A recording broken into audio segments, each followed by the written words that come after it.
আসসালামু আলাইকুম সবাইকে ঈদের অনেক অনেক শুভেচ্ছা। ঈদ মুবারক। কুরবানি ঈদ উপলক্ষে আমাদের দাদু বাড়ির সবাই মিলে আয়োজন করা হয়েছিল আত্মীয়তা উৎসব 2026।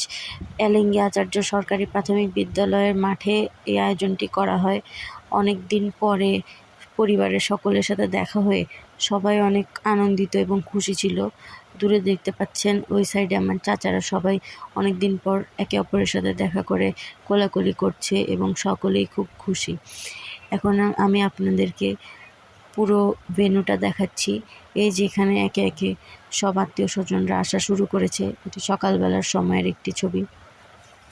পরস্পরের সাথে অনেক দিন পরে সাক্ষাৎ হয়ে সকলের চোখে মুখে একটি হাসি, এবং ওদিকে কাজিনরা মিলে সবাই মিউজিক বক্সে কিভাবে সুন্দর মিউজিক বাজানো যায় সেই চেষ্টা করছিলাম আমরা সকলে মিলে।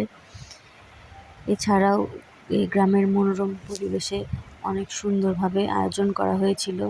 এখন আমি আপনাদেরকে নিয়ে যাচ্ছি খাবারের রান্নার সেকশনে। এখানে গ্রামের ট্রেডিশনাল খাবারগুলোর আয়োজন করা হয়েছিল, অর্থাৎ ঈদের রাজকীয় এবং ট্রেডিশনাল খাবারের সংমিশ্রণ। এই যেখানে পোলাও রান্না করা হচ্ছে, বাবুর্চিদেরকে দিয়ে রান্নাটি করানো হচ্ছিল। এক্সপিরিয়েন্সড গ্রামীণ বাবুর্চিদের দিয়ে আমরা রান্না করেছিলাম, এবং এখানে রয়েছে ডাল। এছাড়াও রান্না করার প্রয়োজনীয় মশলা সব তারা নিজেরা হাতে পাটায় বেটে নিয়েছিল, এবং রান্নার স্বাদও কিন্তু অতুলনীয় ছিল। ওখানে রয়েছে গরুর মাংসের রেজালা প্রস্তুত করার জন্য। এছাড়াও আপনারা দেখতে পাচ্ছেন এখানে আরও অনেক খাসির মাংসও ছিল। এছাড়া আরও যে কাঁচা সবজিগুলো যেগুলো রান্না হবে সেগুলোও রাখা ছিল। এরপরে আমরা আপনাদেরকে নিয়ে যাচ্ছি এই যে সুন্দর এই স্কুলের মাঠটিতে। এই যে এখানে আমার বাবা ভিডিও করছে এবং নিজেও কিন্তু এই সুন্দর মুহূর্তগুলোকে ফ্রেমে বন্দি করে রাখার জন্য এই সুন্দর ভিডিওটি করেছে।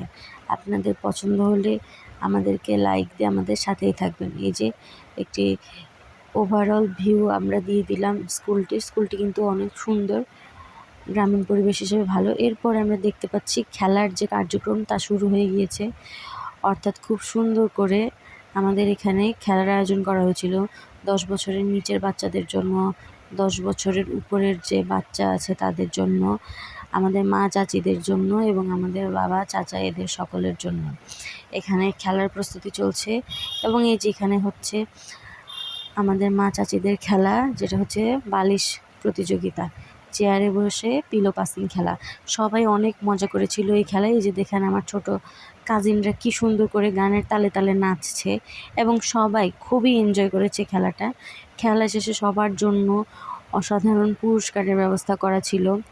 ফার্স্ট প্রাইজ ছিল একটি সুন্দর স্কুল ব্যাগ বাচ্চাদের ক্ষেত্রে, সেকেন্ড প্রাইজ ছিল টিফিন বক্স, এবং থার্ড প্রাইজ ছিল ওয়াটার বটল। বড়দের এই খেলায় পুরস্কার হিসেবে ছিল first prize bedsheet, second prize ছিল একটি সুন্দর গামছা, এবং থার্ড প্রাইজ ছিল জায়নামাজ।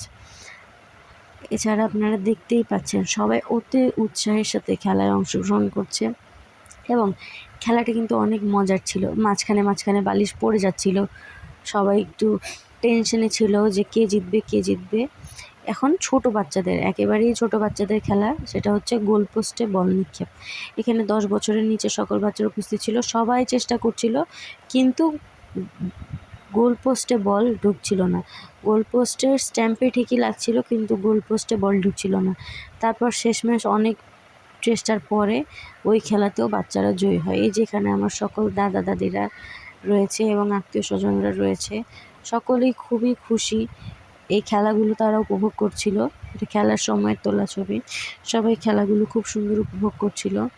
আজকের ওয়েদারটাও অনেক সুন্দর ছিল, না খুব গরম না খুব বৃষ্টি, তাই সবাই অনেক সুন্দরভাবে উপভোগ করতে পেরেছে। এই যেখানে সবাই এখন খেলা শেষে একটু বিশ্রাম নিচ্ছে, এবং খেলা শেষে বিশ্রাম নেওয়ার পরে নতুন একটি খেলা শুরু হয়ে যাবে। সেই খেলার পরে সবাই মিলে আমরা গিয়েছিলাম আমাদের লাঞ্চ করতে। লাঞ্চের পরে অনেক সুন্দর একটি র্যাফেল ড্র প্রতিযোগিতা ছিল, এবং সৌভাগ্যের বিষয়ে আমরা র্যাফেল ড্রতে 4র্থ পুরস্কার পেয়েছি একটি খুব সুন্দর লাঞ্চ বক্স হটপট। এবং ফার্স্ট প্রাইজ ছিল র্যাফেল ড্রতে ডিনার সেট, যেটি আমার ফুপ্পি পেয়েছিল, নীলা ফুপ্পি। সেকেন্ড প্রাইজ ছিল একটি প্রেসার কুকার এবং থার্ড প্রাইজ ছিল একটি পপকর্ন মেশিন। আশা করি আপনাদের ভিডিও ভালো লেগেছে।